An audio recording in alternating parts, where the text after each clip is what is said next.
araw sa lahat ng participants na nandito na po sa ating webinar room. This is just an audio check. So I just want to know if you can hear me loud and clear on your end.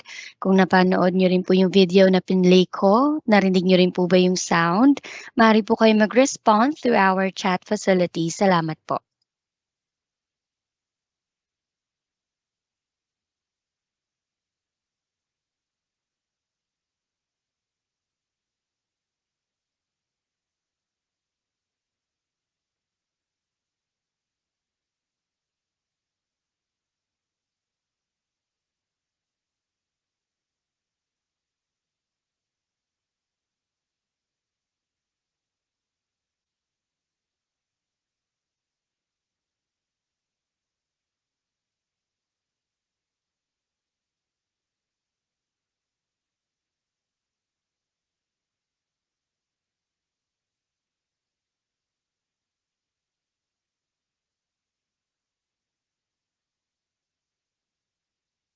Alright, may pumasok na po na responses. Wow, from Miss Connie. Good afternoon po from UAE. Welcome po dito sa ating webinar, no? And we hope marami po kayong mapakinggan at matutunan later. And another response from Anonymous. Clear daw. And may isa pa po umabol from Anonymous. Yes, napapanood po. Thank you. Well, participants, thank you very much din no, sa inyong responses. Time check, it's 1:50 p.m. And we only have 10 minutes bago tayo magsimula sa ating afternoon session. So ngayon, antabay lamang po tayo habang nag-aantay po sa oras. You may also grab a cup of coffee or get a pen or notebook na para makapag sulat tayo ng mga important details later. Salamat po.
Once again, mabuting araw po sa inyo lahat and welcome to our online seminar or webinar on the condonation of penalties on Social Security contributions or yung tinatawag po natin na PRRP 2 and 3.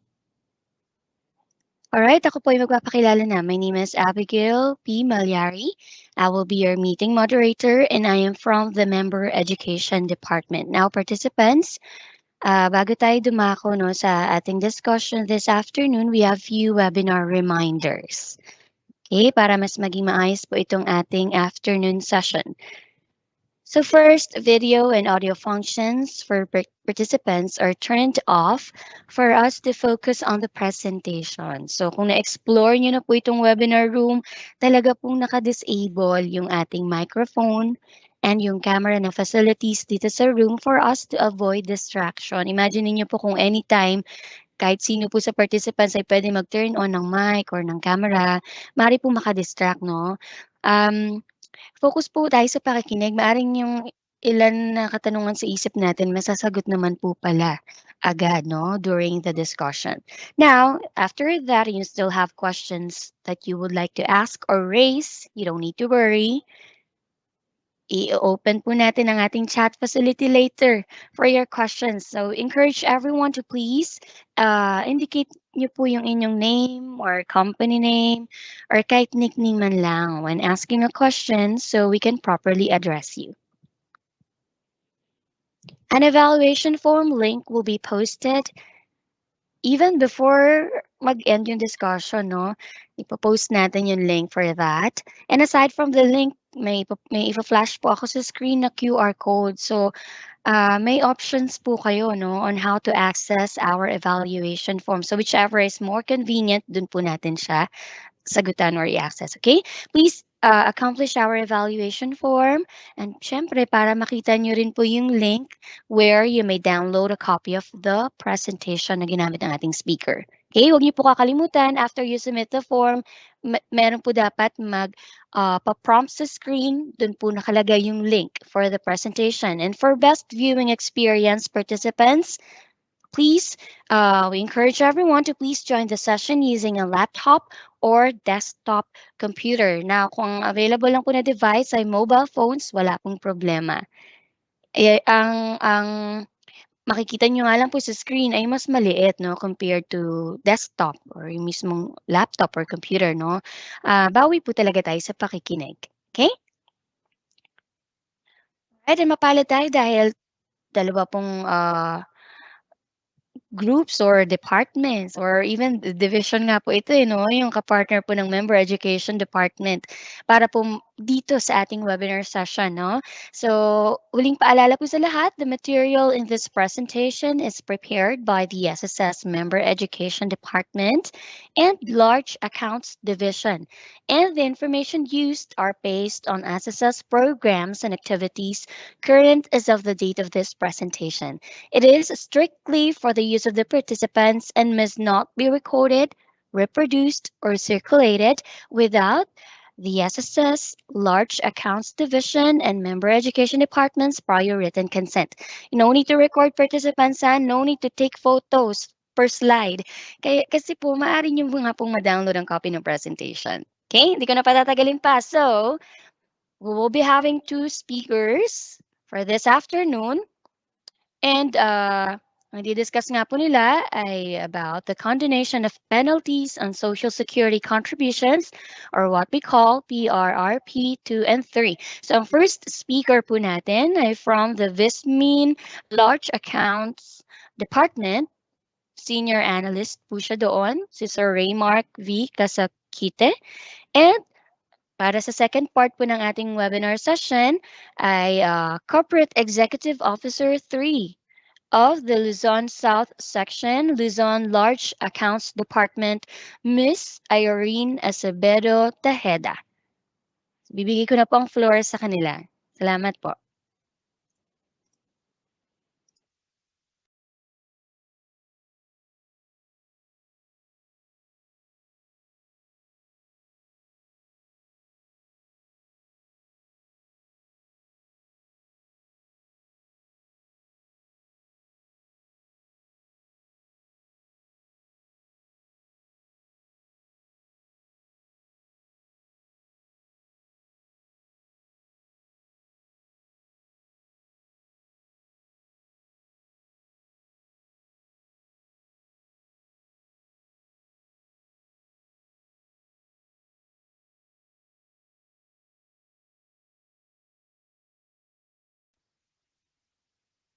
Paalala po tayo sa lahat in our effort sa SSS po to provide assistance and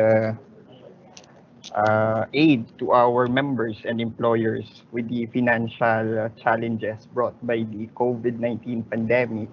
We, the SSS, come up with pandemic relief and the restructuring program, which is currently nga tama si Sir, nasa 5 na rin, and to aid our employers, especially those na medyo nahihirapan to come up or to settle their delinquencies, especially because of the financial challenges. And ngayon nga, I will discuss the Social Security program, which is under the program number 2 of the Pandemic Relief and Restructuring Program as one of our initiative to help our employers. And of course, para makapaghabol na rin doon sa ating tawag na nito, contributions, especially that ngayon ay medyo na-challenge tayo, not only because of this pandemic, may mga calamities pa na kami, especially the typhoon na papasok. Okay? Ano nga ba ang legal basis ni SSS to provide such? The very reason why we come up with this is our Section 4A of the Republic Act number 119 or the Social Security Act of 2018. Nakapaloob dito the powers and duties of our commission and SSS. According to this, we are allowed to condone or enter into a compromise or release in a whole or in a part such penalties imposed upon delinquent social security contributions regardless of the amount involved under such valid terms and conditions. It may prescribe through the rules and regulations when the financial position of the employer demonstrates a clear inability to pay. So dapat ano yon, klaro na our employer cannot and hindi kayang mabayaran yung kanilang delinquency to pay the assessed delinquency arising from our economic crisis, to pay the assessed delinquency arising from our economic crisis, to pay the assessed delinquency arising from our without the fault on the part of the employer. And it is being supported by our two resolution, SSC resolution number 524 series of 2021, which is dated October 13, 2021, and our SSC resolution number 557 series of 2021, dated November 2021. So sino nga ba ang qualified for this? We start with all our delinquent employers who are delinquent, kumbaga hindi nakapagbayad ng contributions in the payment of SSS contributions, and kasama na rin yung penalties covering the applicable period month of March 2020 onwards. Very significant yung March 2020 kasi dyan tayo nag-lockdown. Kaya we considered, because this is a pandemic relief and restructuring program, we consider the applicable March starting March 2020 and onwards. So pag hindi nakapagbayad ang employer starting March 2020 and onwards, he may opt to apply for this program. Pero dapat masatisfied niya rin yung second natin na condition, the inability to pay the assessed delinquency arising from economic crisis or serious business losses or financial reverses or resulting from natural calamity or man-made disaster without the fault on the part of the employer. Yung magiging ground natin ngayon, which is very evident, is yung COVID-19 pandemic. Yun yung magiging pinaka-basis ni employer to apply for the condonation or our program. Application period. The application period is within 6 months from the date of effectivity. So naging effective yung ating circular noong November 20. So ang magiging programa ay tatakbo yung application natin starting November 20, 2021 up to May 19 of 2022. What are covered under the penalties is the PRRP2 is only applicable to penalties on delinquent SSS contributions. Hindi po kasama yung EC kasi iba yung nag-govern under the EC compensation. Yung kasama lamang or yung applicable lamang ito for the penalties on delinquent SSS contributions. Klaro po tayo doon. At isa sa mga condition prior to the application is for the employer to settle the EC, yung EC na part, the EC contribution including the EC penalties. How to avail? So yung kailangan lang pong gawin ng ating mga employer who are prospective applicant for this program, kailangan po malaman ninyo kung sino yung account officer ninyo.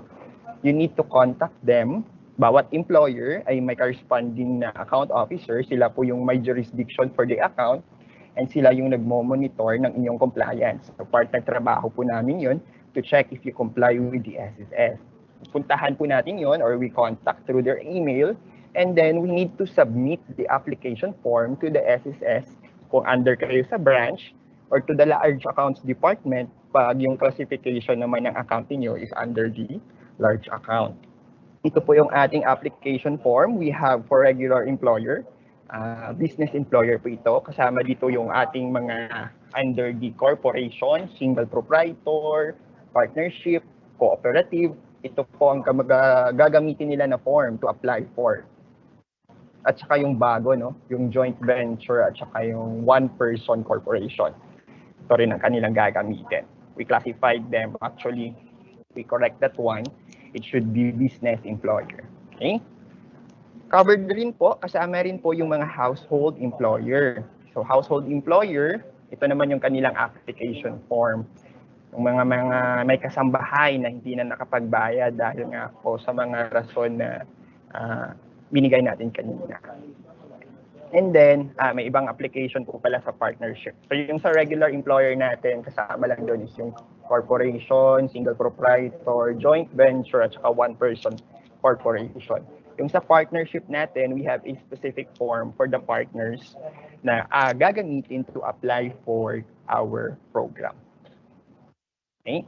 Available na ito sa ating website, downloadable, and pwede nyo nang mai-submit sa ating mga account officers na may hawak sa inyo. Aside from the application form, we have documentary requirements. So for corporation, partnership, cooperative, joint venture, association, and other institutions, joint venture or one-person corporation, we require you to submit your latest general information sheet or the articles of incorporation or your articles of partnership or articles of cooperation or joint venture agreement. Ang magiging purpose nun is to determine kung sino nga ba yung mga responsible officers ninyo. And then, to support na we are financially challenged and we cannot pay the assessed delinquency, we need your audited financial statement for the last 2 years, stamp received by the BIR or the Bureau of Internal Revenue. That is for the part of our business employers.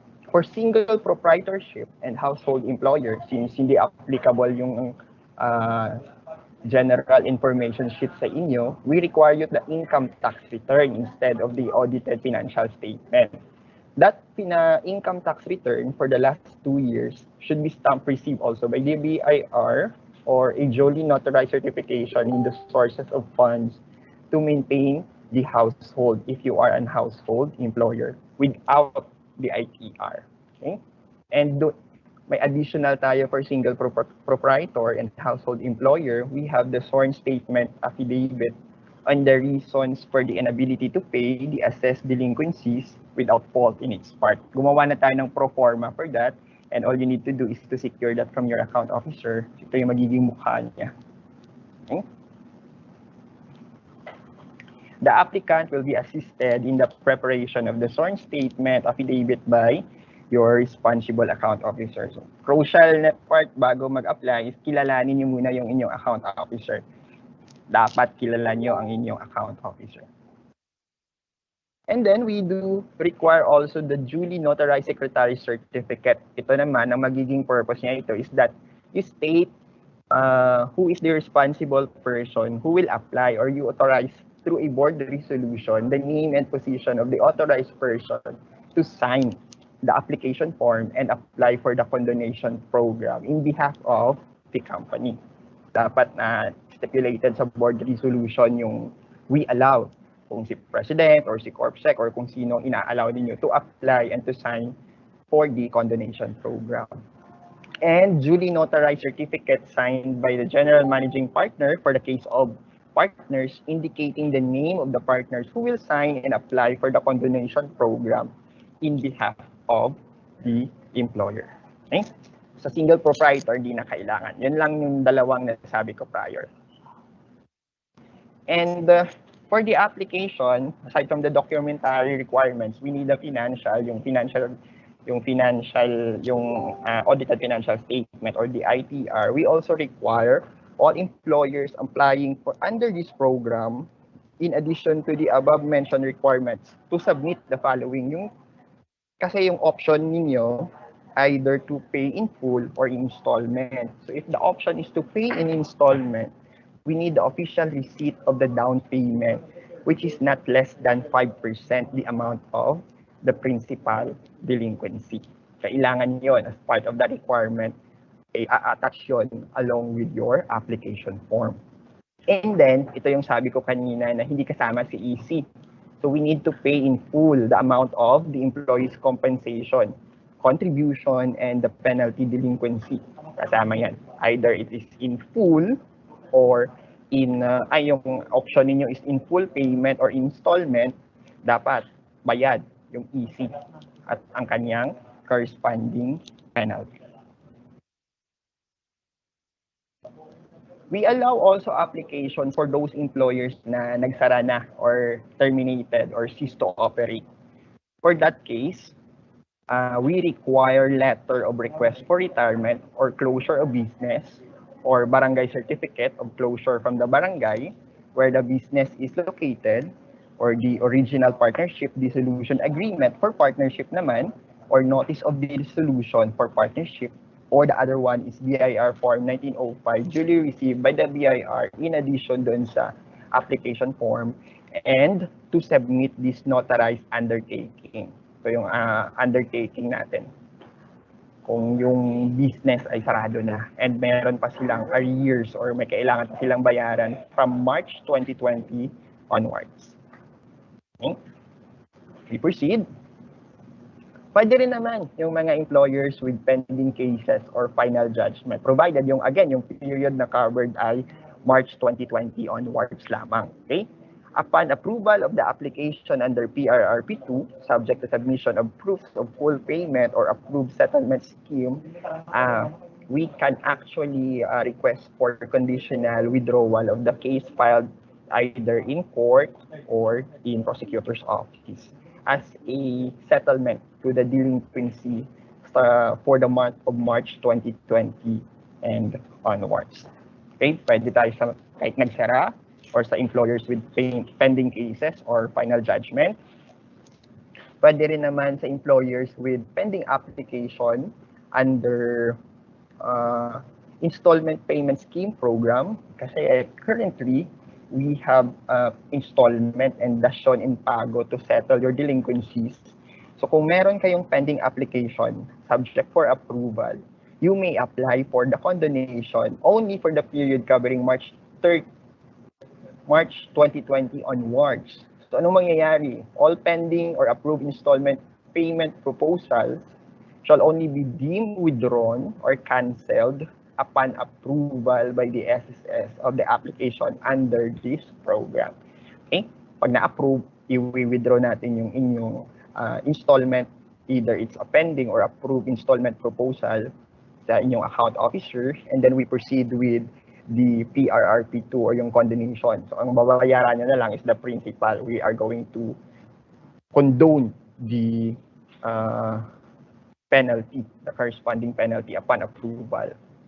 Any existing approved installment plans shall remain in full force and effect until the approval by the SSS of the said application. Tama nga naman. After pa. And then, any outstanding balance under other approved installment payment scheme shall be considered as part of the total delinquency. The principal, it will be part of the total delinquency for the purpose of this program, subject to recomputation if may succeeding pa na delinquency si employer. which is not covered under the approved or pending installment proposal. Okay? What will be the effects of the approval? Employers with pending application under the program for acceptance of properties, or we called it Dasyon in Pago, it will, an employer who applies under the condonation program shall be deemed to have withdrawn uh, its pending application for Dasyon in Pago, provided pending, hindi pa approved, upon approval of the application by the SSS. I-withdraw na. Hindi na natin tatanggapin yung proposal niya to pay in property. Let's say it's a lot for the delinquency, but we proceed with the application under the PRRP2 for delinquencies, again, March 2020 onwards. For employers with issued warrant of distress, levy, and or garnishment under our WDLG, and employers subjected to WDLG processes and procedures for delinquencies incurred for applicable month of March 2020 and onwards may avail of the program except where a WDLG has already been issued. Pag hindi pa siya na-i-issuehan ng warrant of distress, levy, and or garnishment, pwede pa siyang mag-apply. Pero pag may na-issue na, hindi na pwede kasi we proceed with the process of either i-distrain or i-garnish yung kanyang money for the in favor of the delinquency. Now, anong magiging purpose ng inyong audited financial statement or ng inyong ITR? It will be evaluated if you are qualified to apply for the PRRP2 based on the following criteria. 4, any lang. Pag na-satisfy nyo kahit isa dyan, qualified na kayo to apply for the PRRP2. Hindi kailangang ma-satisfy yung buong 4 na yan. So we are going to evaluate using current ratio. If you are familiar with that, the cash flow from operations, the other one. And we have the return on equity or the ROE and the net loss. Isa man dyan, maging okay ka na, the employer is now qualified to apply for PRRP2. For current ratio, it is actually any of the following ratios for the employer applicant to qualify for the program. Number 1, ang current ratio for your 2020, year 2020 na financial statement is less than 1. Pag less than 1, pwede nyo nang ma-check actually yan kung qualified kayo or hindi. You just check your current ratio. If it is less than 1, then you are qualified. Pag hindi siya less than 1, we check your last 2 years, yung 2019 and yung 2020 na sinubmit ninyo. Yung average ba nun, less than 1? If less than 1, then again, you are qualified for the PRRP2. The second is the cash flow from operations. For you to qualify, the employer applicant is qualified if its net cash flow from operating activities is negative. Dapat lugi or not more than 10% as a percentage of your total revenue. Okay? Now we move to return on equity or your ROE is calculated by dividing the net income by shareholder equity. Pag negative yung ROE nyo in the most recent financial statements, you will qualify the employer applicant for the PRRP2. And the last criteria is the net loss criteria. Employer applicant is qualified in the program if the net loss or negative net profit appears on the bottom line of the company's income statement. Alin man sa 4 ay qualified, ang masatisfy ni employer ay qualified for the PRRP2. Okay? Medyo malawak yung criteria natin para medyo marami ang kayang mag-qualified, ang magiging saklaw ng programang ito. Okay? For our household employer, the ITR for the last 2 years or the affidavit of declaration that his or her cash equivalents, and bank deposits, if any, are less than 50% of the amount of his total delinquency. Dapat mababa siya sa 50% ng kanyang total delinquency para ma-qualify for the PRRP2. The ITR should also show cash equivalents, and bank deposits, if any, should be less than 50% of the total delinquency. Okay? Now, anong magiging option ni employer? You have two options actually. You may pay in full or through installment. If it is in full of the total assessed contribution delinquency, you may coordinate with your account officer. Upon approval of your application, you need to settle in full yung principal within 15 calendar days from receipt of the notice of approval. So yun yung magiging first option ninyo. Either, for you have a delinquency of 1,500,000 yung kanyang penalty. Let's say for that example lang ha. That 1,000,000 upon approval of your application need to be paid within 15 days from receipt of your notice of approval. And once na babayaran mo yun, yung 500,000 na corresponding penalties niya ay makukondone. You don't need to pay that one. Okay? The other one is through installment proposal. Pag, hindi kaya sir, medyo malaki. Kaya nga kami nag-apply kasi medyo talagang we are financially challenged to come up with that amount and to settle the delinquency in full. So we have installment proposal also. Pero it will come up with the additional 6% interest per annum. Fixed yun.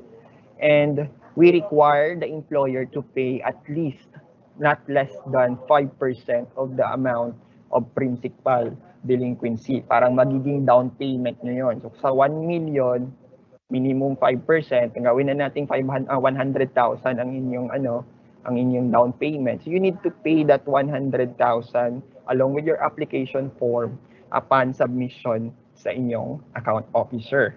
And from that, may 500, no? The total of delinquency, since the total delinquency is 1.5 million, you are qualified in the second one within 8 months. That is 1 million to 2 million. The original delinquency is 1.5. Okay, you are qualified for 8 months, including the 6% interest.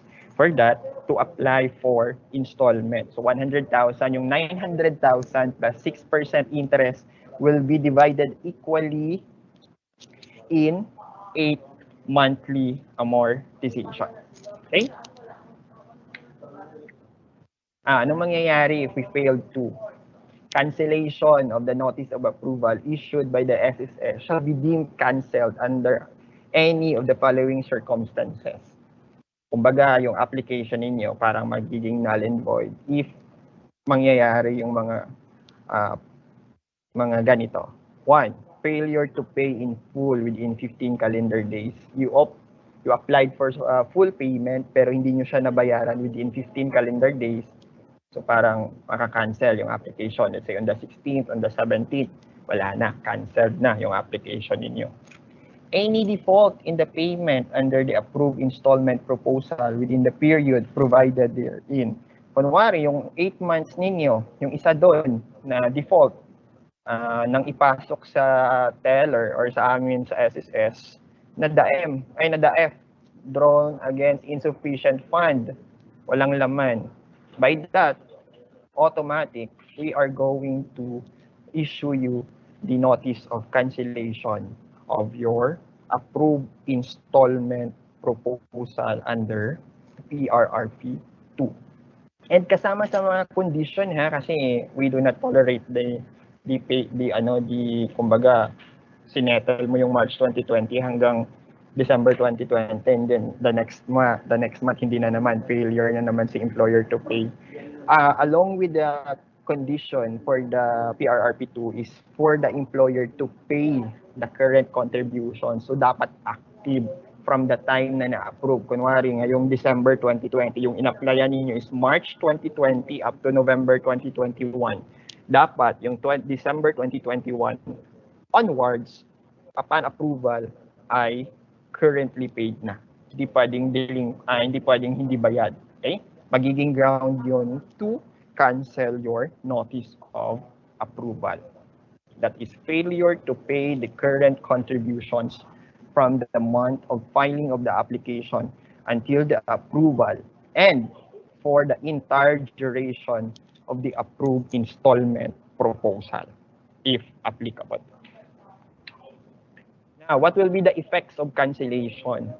If your notice of approval or your application maka-cancel, then the cancellation of notice of approval shall render the total assessed contribution delinquency, including the 2%. Babalik yung penalty na na-condone. Kunwari, we condone that 500,000. So that we are going to include that in the reassessment of your delinquency. And then, it will be due and demandable, and the SSS may proceed to collect the delinquency based on our standard procedures. Number one, by issuing a warrant under the WDLG program of the SSS, or the warrant of the strength, levy, and garnishment. Or our another option is filing the necessary civil or criminal action against the responsible officers of the employer pursuant to Section 22A and in relation to Section 28E and F of the Social Security Act of 2018 before the prosecutor's office or the court, or the SSS, SSC, the Social Security Commission. Or if it is provisionally dismissed in the court, we are going to revive the case before the proper courts or any other reliefs and remedies available to SSS. And if with conviction, judgment, or final judgment, any relief and remedies available to the SSS. So parang nabaliwala yung application ninyo sa PRRP2. Parang ano lang, hindi rin na i-consider yung inyong application for the condonation, ay yung inyong application to condone the penalty. Frequency of availment, once lang. So pag naka-receive, naka-apply, we need to secure na mako-comply, kasi if on the middle of the installment, and say installment at na cancel and you need to reapply, hindi na pwede. Hindi na tayo maka-qualify kasi once lang. Kahit na within that duration of program pa hanggang May 19, open pa yung ating application at na terminate yung inyong installment in the middle of that, automatic hindi na tayo mag-resort for PRRP2. Employer shall be allowed to avail of condonation of penalties under this program once only. Any succeeding proposal to settle its delinquency shall be limited to the existing installment plan. So yun yung magiging option mo is the regular installment plan, which kasama doon ang penalties. Hindi mako-condone yung corresponding penalties niya, and or payment by dasyon in pago. You may appeal also. An employer with denied application, let's say kunwari na-deny yung application ninyo sa inyong account officer, you may appeal through our SSC in accordance with their rules and procedure within 30 days from receipt of your notice of denial from the SSS. I think that would be it for my presentation.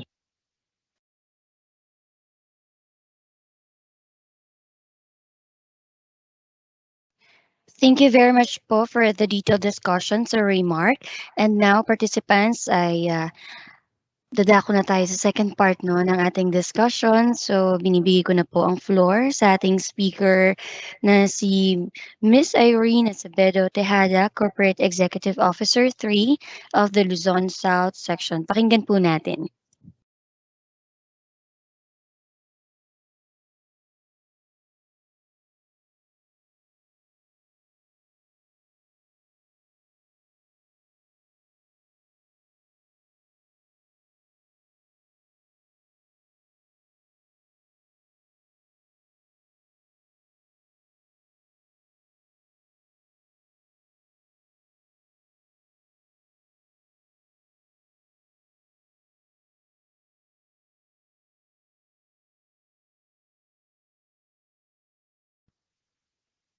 Good morning, everyone. I hope you are all safe and well. On behalf of our department, which is the Luzon Large Accounts Department. I would like to welcome all participants of this event. So for today's webinar, I will discuss the guidelines on the Enhanced Installment Payment Program under Program 3 of the Pandemic Relief and Restructuring Program, or the PRRP3. So pursuant to Section 4A of RA number 11199, granting the Social Security Commission or SSC the authority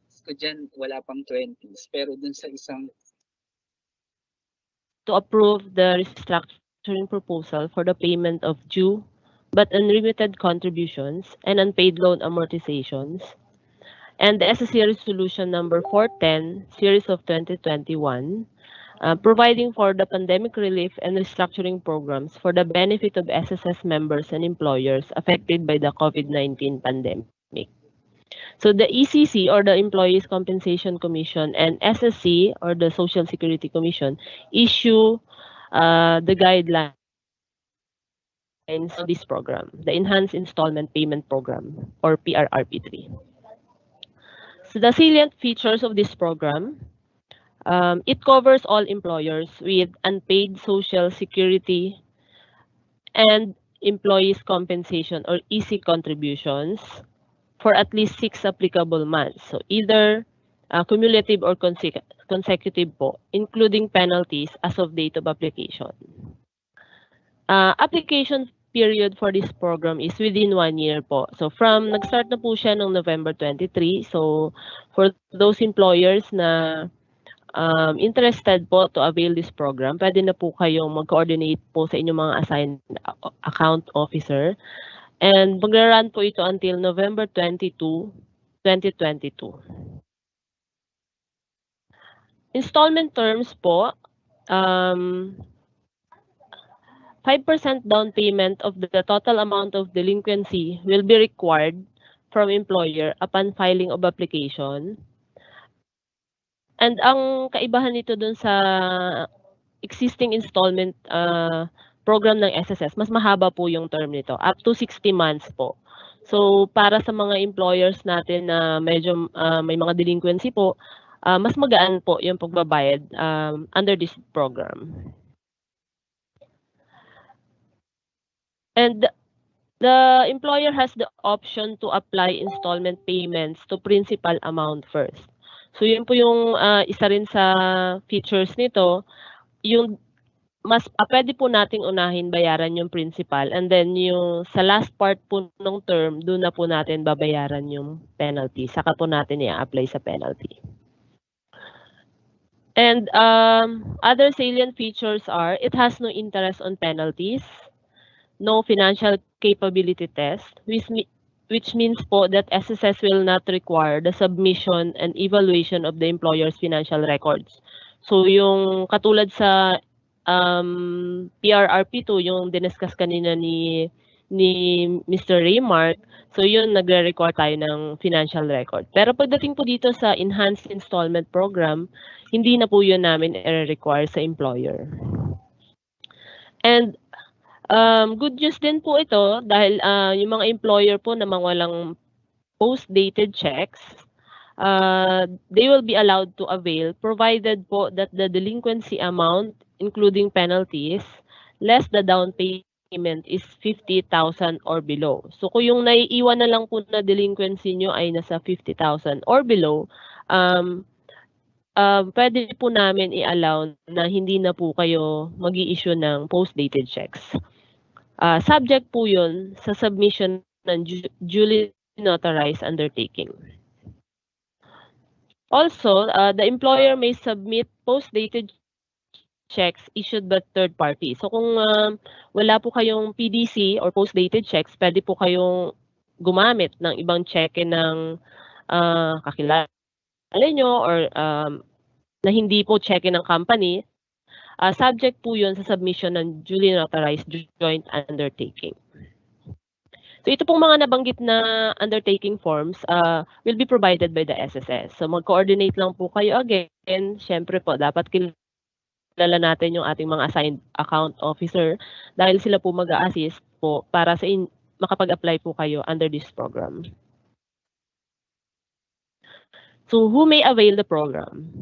So all business and household employers who are incapable of paying their delinquencies in full and or have no other means to immediately settle their total obligations to the SSS, particularly those A, so yung with unpaid social security or SS and or easy contributions for at least 6 applicable months, either cumulative or consecutive, including penalties as of date of application. And B, pwede rin po mag-avail yung pong mga employer na may mga unpaid penalties po. Kumbaga yung naiiwan na lang na delinquency nila sa SSS ay penalty na lang. And those with pending applications for installment payment under circular numbers 2011-002 and 2018-008. So, pending pa po. Meaning po ito hindi pa na-approve or wala pa po kayong re-receive na notice of approval sa amin. So, pwede po kayong mag-apply under this program kung sa tingin nyo ay mas magaan para sa inyo or mas favorable yung terms and condition under this program. Hanggat wala pa po kayong approval, pwede po kayong mag-apply under this program.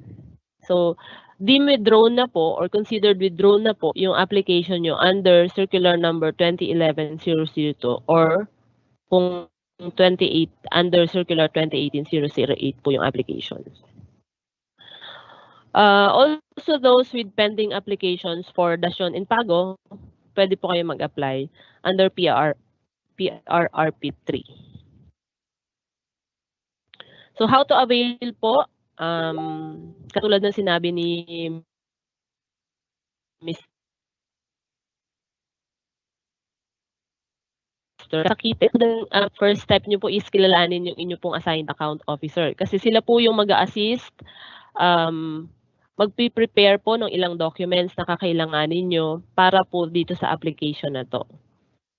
So, upon receipt of the notice of delinquency or statement of account or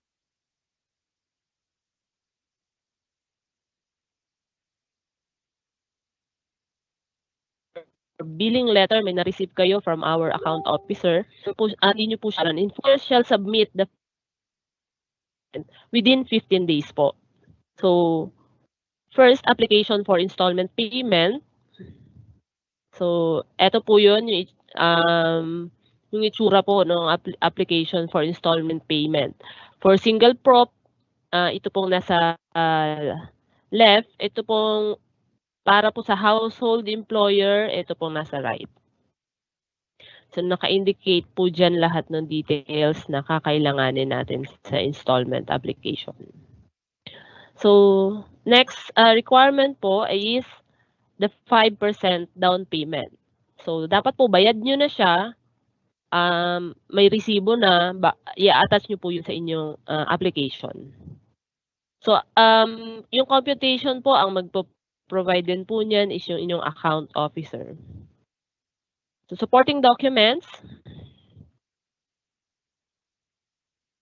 For corporation, partnership, cooperative, joint venture, association, and other institutions po, ang requirements po or supporting documents natin sa installment application is number 1, collection list for contributions covering the applicable period of delinquency. Validated miscellaneous payment form for damages incurred due to employer's liability.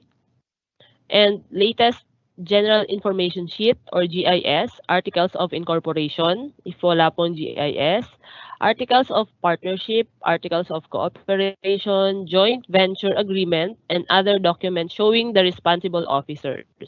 So yun po kasi kailangan naming ma-confirm kung sino po yung mga responsible officers ng company.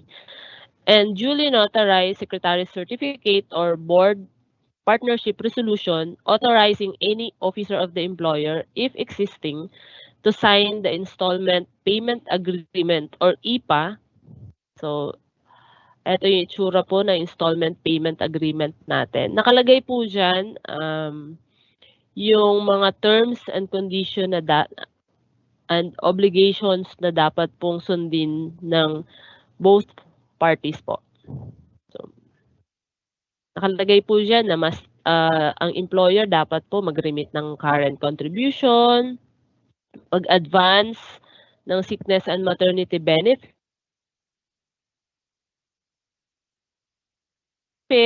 um, mag-i-issuehan po nila ng PDC yung according po dun sa schedule of payment and must pay all damages incurred due to employer's liability.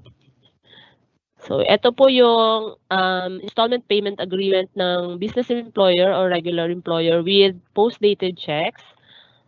Next po is forms na IPA ng employer with PDCs issued by a third party. May attachment po yan na joint undertaking.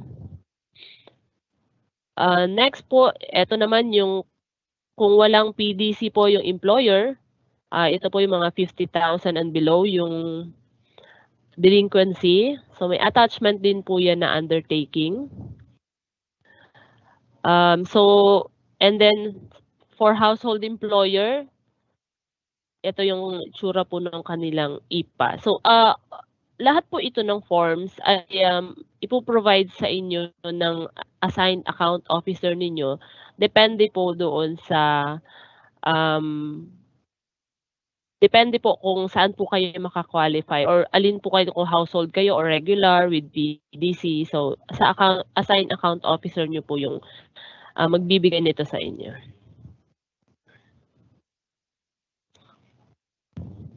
So in case the employer had terminated or ceased its operation, any former members of the board of directors, partners, trustees, duly appointed by a liquidator or administrator or rehabilitation receiver, if any, shall sign the application and the IPA.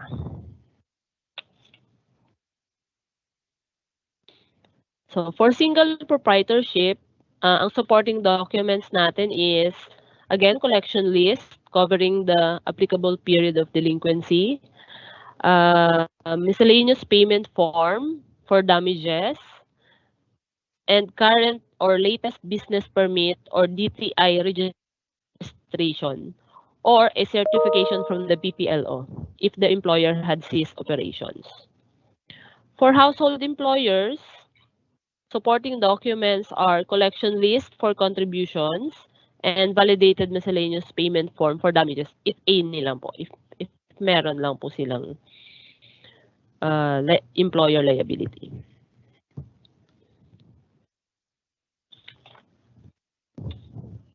For those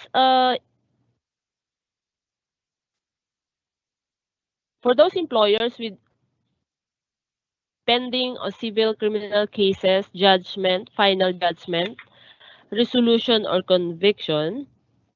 So in the event there is a pending civil or criminal case, judgment or final judgment, resolution or conviction against the employer, the SSS may still accept an application for installment payment. So pwede pa rin po namin tanggapin yung inyong installment application. However, it is only upon the execution of the IPA by the employer and the duly authorized representative of the SSS may the pending civil or criminal case be withdrawn. So kapag nasami na po yung mga documents na nire-require sa inyo, lalong-lalo po yung IPA, saka na po namin pa-withdraw or provisionally dismiss po with the consent of the public prosecutor po yung case.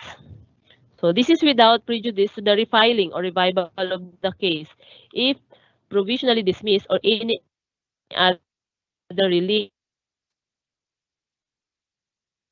or available to terminated. So due to any violation of its terms and conditions,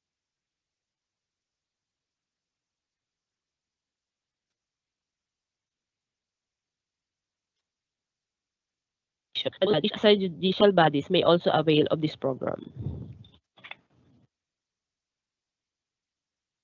And for those employers with issued preliminary assessment notice, final assessment notice before seizure or funds under warrants of distraint, levy, and garnishment or WDLG program, they may also apply for installment payment under this program. So, except those with issued WDLG na po. So, pag final na po kasi yon, hindi na po namin pwedeng tanggapin yung inyong installment application. So, employers with issued WDLG but return either partially or fully may also avail of this program. Yung remaining balance na lang po yung i-apply nila under the installment program. So, ito po yung ating installment payment terms and conditions. So, yung again po, yung pupuntahan nyo or mag-coordinate po kayo sa inyong assigned account officer kasi sila po yung magpa-process ng inyong applications and demands under this program. So, the assigned officer or of branch office or large account department um, shall screen completeness of the supporting documents within 5 working days upon receipt po ng inyong application. If the recommendation is to approve the application, the account officer shall prepare a notice of conditional approval and IPA and furnish the employer. So, account officer yung IPA para po ibigay po sa inyo. So, if the recommendation is to deny the application, notice of denial naman po yung matatanggap ng employer. So, pero hindi naman po ibig sabihin na deny na po talaga pag notice of denial. Ito po nakalagay lang yung mga baka may kulang kayong requirements, so i-provide nyo lang po, i-coordinate nyo lang, and then para po ma-process ulit po yung inyong installment application.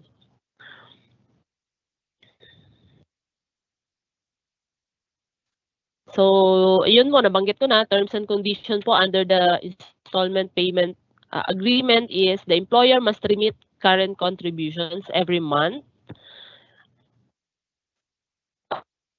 And the event of any default in the payment of 2 monthly installments, the IPA shall be terminated and the remaining delinquencies shall become due and demandable. So, ito po yung iwas kasi na-terminate na po yung IPA, yung remaining balance po ay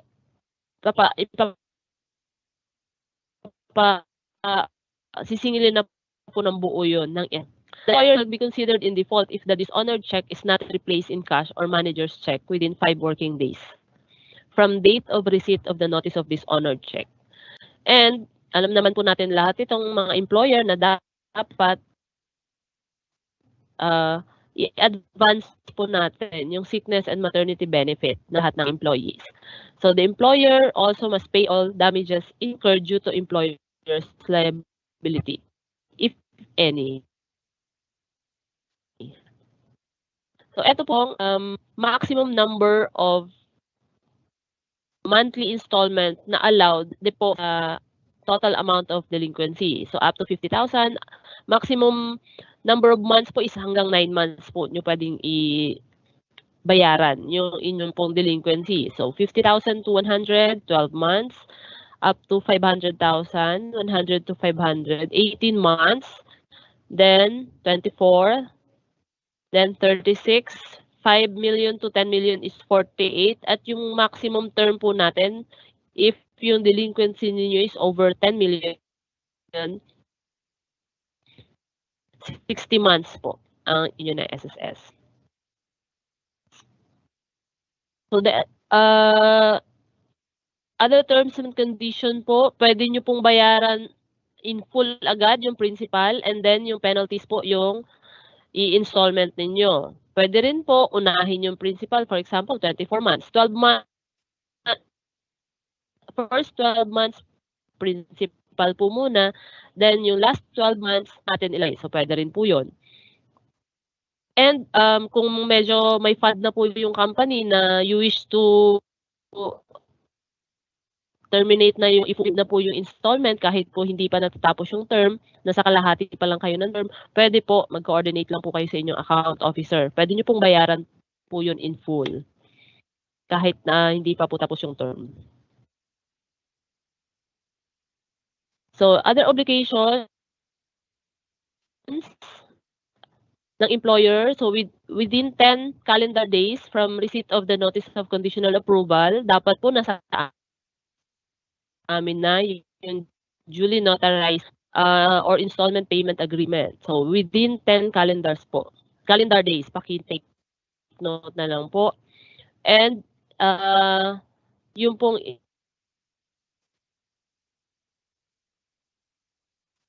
inyong post-dated checks as stated po in the so the application will be considered as denied. So, the employer may be allowed na to issue PDC.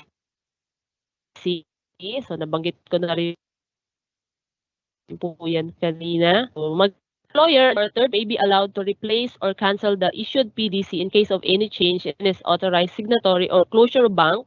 Pero kailangan po mag-request kayo sa amin or mag-send po kayo ng written notice at least 2 days po before po nung due date ng check. So, grounds for termination, medyo bibilisan ko na po kasi hanggang 11 lang po yata tayo. Tama ba, Sir Joven? So, any violation of the terms and conditions shall constitute the grounds for termination. Bibigyan po kayo ng notice of default. Tas days lang po niyan. Kapag hindi po kayo nakapag-comply within 5 notice na po yung inyong installment application or yung inyong approved installment. So, ang actions po ng SSS kapag na-terminate yung inyong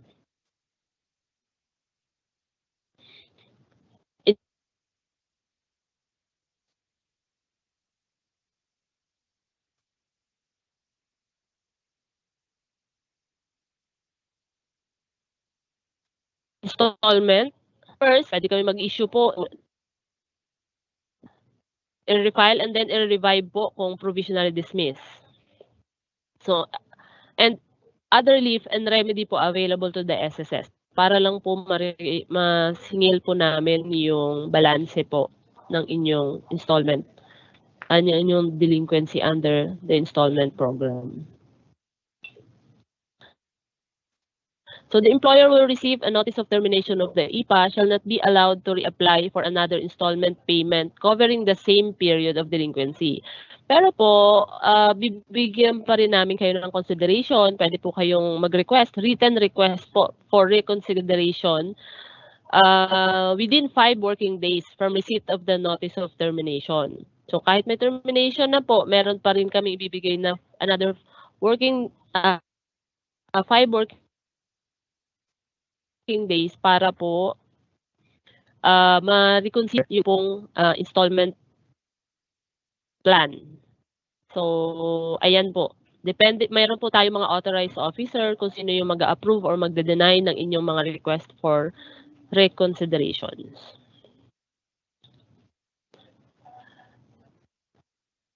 So, any approval or denial by the SSS, President and CEO shall be upon the recommendation of the Employer Delinquency Settlement Review Committee or EDSRC.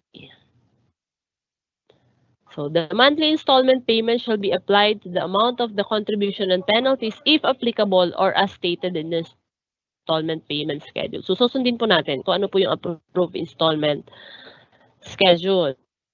Only the actual payments made by the employer shall be posted to the account of the employees as specified in the collection list.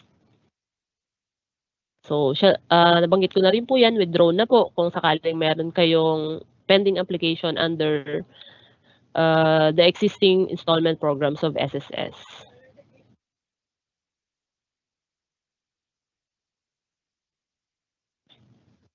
So, yung atin pong recommending and approving officials po is the concerned recommending official is the section head, and the approving official is the branch head and or department managers. So all other circulars, rules, and regulations and other issuances or parts thereof which are inconsistent with the provisions of this program are hereby amended.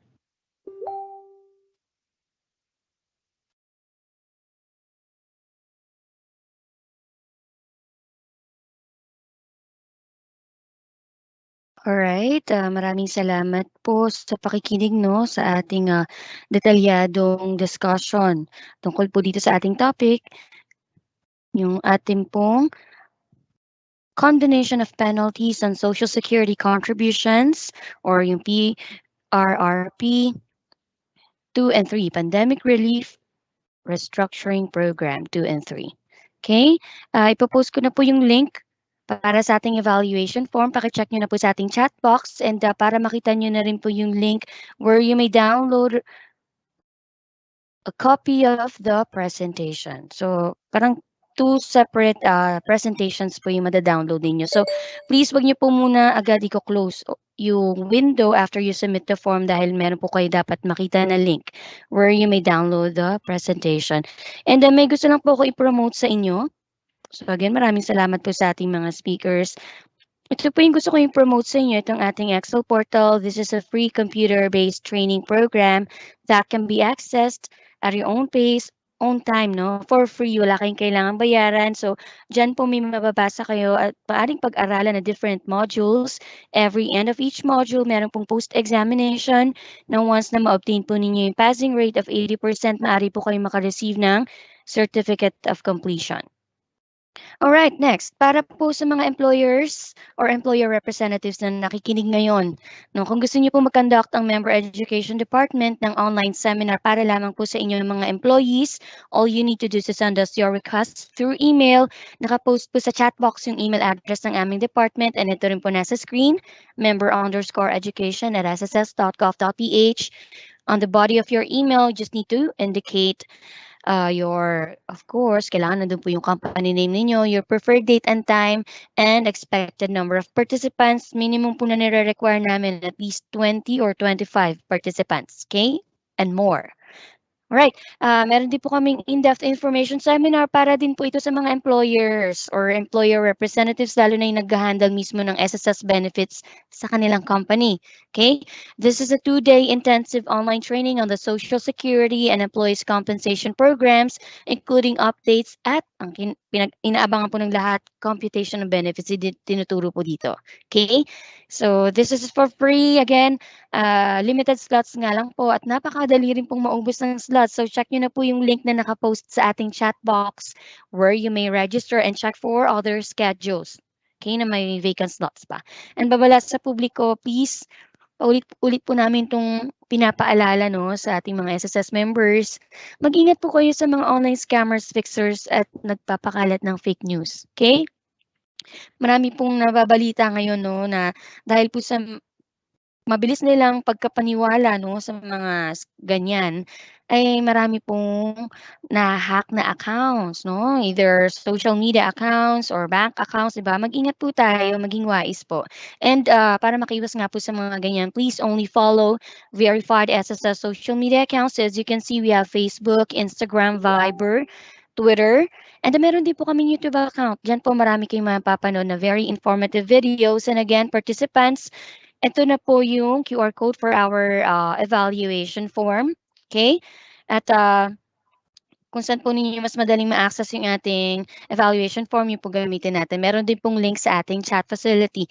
And participants, due to very limited time, may 2 questions po na pumasok dito sa ating chat box. Makakaasa po kayo na sagutin po natin to through chat. Okay? So I would like to take this opportunity to thank everyone for taking time and joining us this afternoon. We hope na bukas, no, Thursday. Anong po bang topic natin bukas? Mag-join po muli kayo at mag-invite pa po ng mga kakilala ninyo. Okay, maraming salamat participants. Ganun din sa mga kasama natin from the Member Education Department. Nandito po kanina si Sir Jomer Gonzalez, ang aking po supervisor. Andito rin po si Sir Jeric Malyaring. Okay, maraming salamat po. Sila po makakatulong natin sa pagsagot sa two questions or sa pumasok na katanungan dito sa ating chat facility. Okay? Salamat din po kay Commissioner Mike Regino and Sir Raymond Pimentel, ang kanyang staff, for always sharing our webinar sessions via FB Live. All right? So, participants, our topic for tomorrow's webinar sessions, morning and afternoon po ito ha, ay tungkol sa pandemic relief and restructuring program 4 naman. So, 2 and 3 ngayon, bukas 4. Okay? So maraming salamat participants. Dito na po nagtatapos ang ating webinar afternoon session. Mag-iingat po kayo saan man kayo naroroon. Mabuting araw po sa inyong lahat at maraming salamat po.